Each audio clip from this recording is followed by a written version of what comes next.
Ang tools natin, long nose. Ayan, lahat lagyan natin ng ano dito, damit para malinis. Ayan, ayan yung papalitan natin. Tanggalin muna natin yung mga sakit na to. 1. Saka pagkatanggal natin yung sakit na yun, hilahin natin pataas.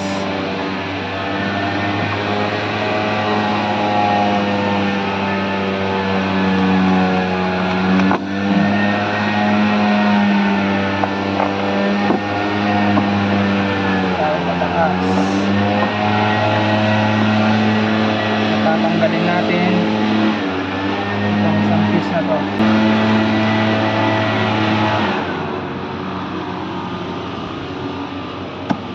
Yan, pagkatanggal nyan, ito yung ano eh, ito yung hose na galing sa tangke.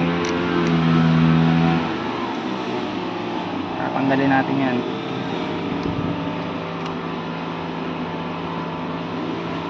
Dahan-dahan lang at may tutulong ano dyan, diesel. Kaya natin pababa.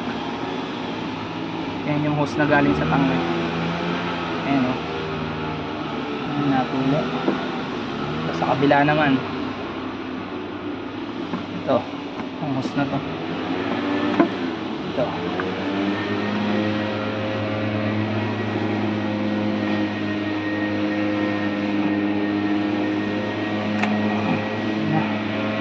na. Oh, sila. Ayos yan. And dapat natin tatandaan lagi yung arrow na yan. Oh. Yan ang palatandaan. May arrow yan. Yung arrow na yan, dapat nakatapat yan dito pag binalik natin. Ayan. Kuha tayo ng lagayan ng diesel kasi may diesel to eh. Ito tayo dito. Hindi.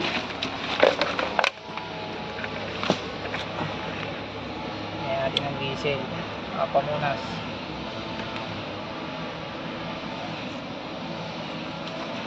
Ang ano nito, open nito, pag ganyan na yun, may nakalagay naman na arrow eh. Kung siya open. Yan.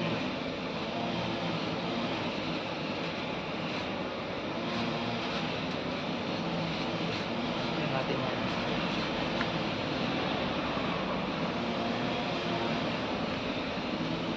Tapos yun nga pala, drain pala muna natin dito. Yan, drain natin dito yung ano, diesel. May tubig yan eh. Ang dami oh. Pwede pa ibalik sa ano? Hindi natin babalik yan. Dami yan oh. Dumi na to eh. Panlilinis natin yan.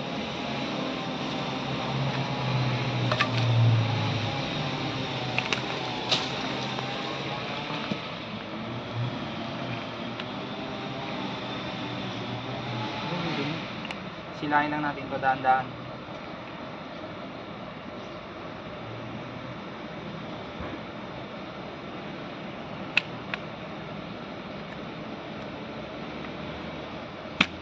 Yun, napakadumi naman natin. Filter.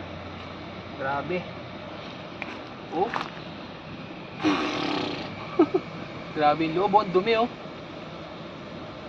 Shit, shoot. Ito may goma to, yung lumang goma. Tanggalin na natin to kasi may bago naman dyan na ano, pag bumili ka ng fuel filter na bago, may kasamang goma yan. Ayan, o-ring. Ito tatanggalin na natin to. Hindi sungitin natin tong o-ring.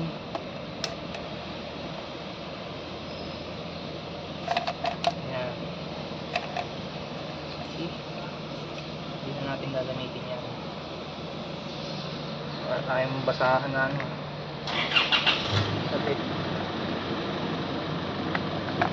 Tapos etong loob ang kailangan importanteng linisan. Meron tayo dito ng tissue. Marami tayong tissue. Pangpuna sa loob. Yan nyo ha, pupunasan ko yan. Daming dumi niyan. Oh. Kadumi oh. Ayun oh. Daming mga latak-latak sa loob.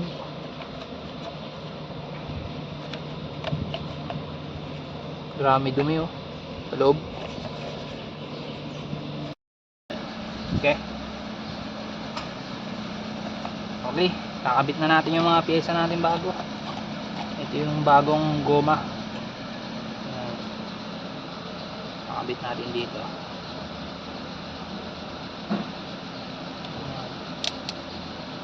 Tingnan natin kung pasok.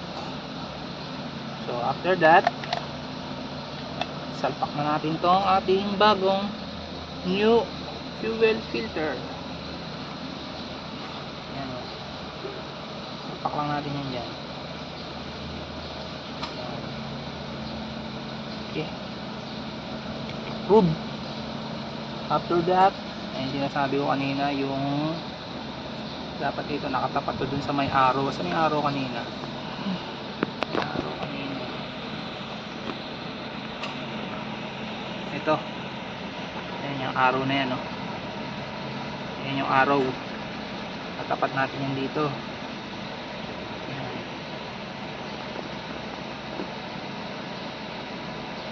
Dahan-dahan lang. Para hindi mapunit yung ating gomang pinasok.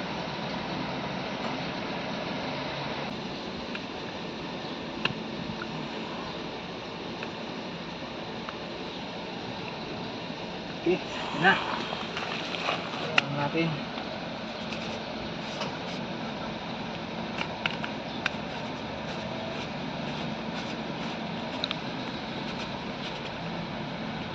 Parang may mali. Yun. Yung arrow. See? Tama. Ayan, yung arrow oh. Tama oh. Diba?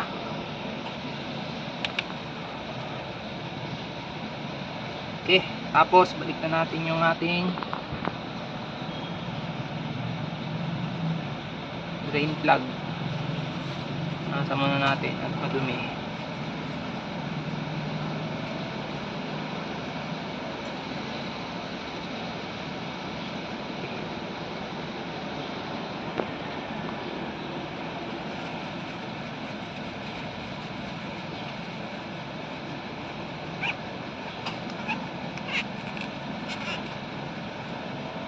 Dumi.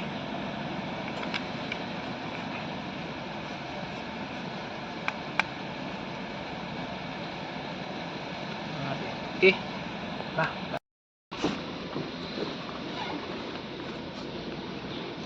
Natin.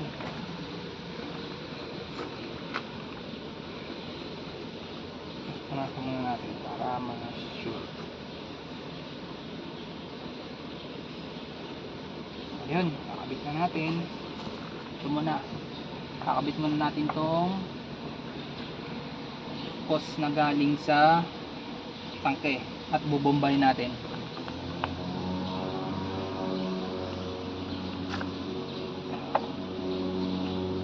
Tapos bombay natin. Dito dapat may lalabas dito. Bombayin muna natin.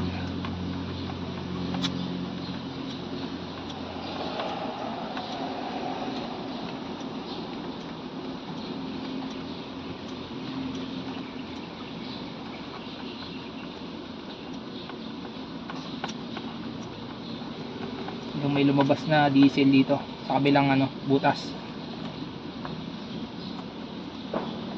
Andaan lang.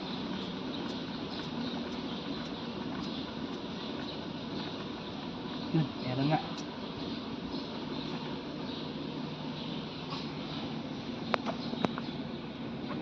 Yung lumabas.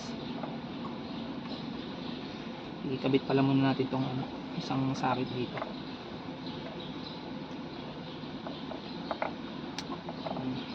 Kakabit. Kabit natin yung sa kabila.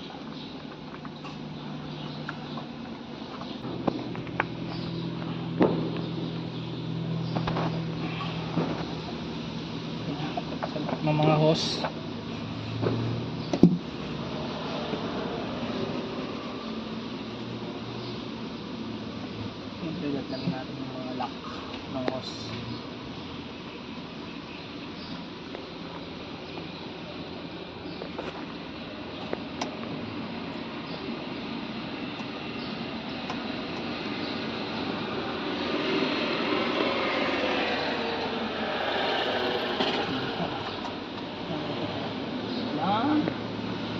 Isa.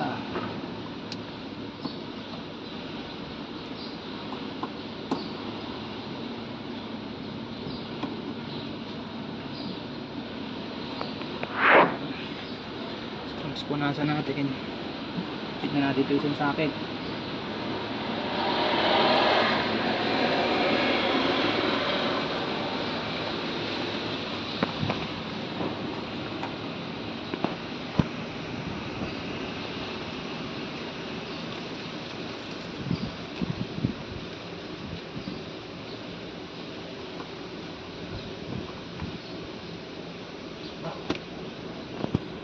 Pumol. Yung naikabit na natin, ipump natin to hanggang sa tumigas. Sige, fix na.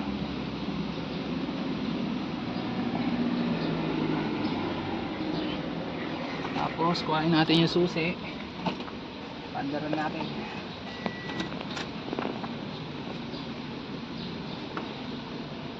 So magpagpag ka muna. Magpagpagpag. Punta ka sa convey.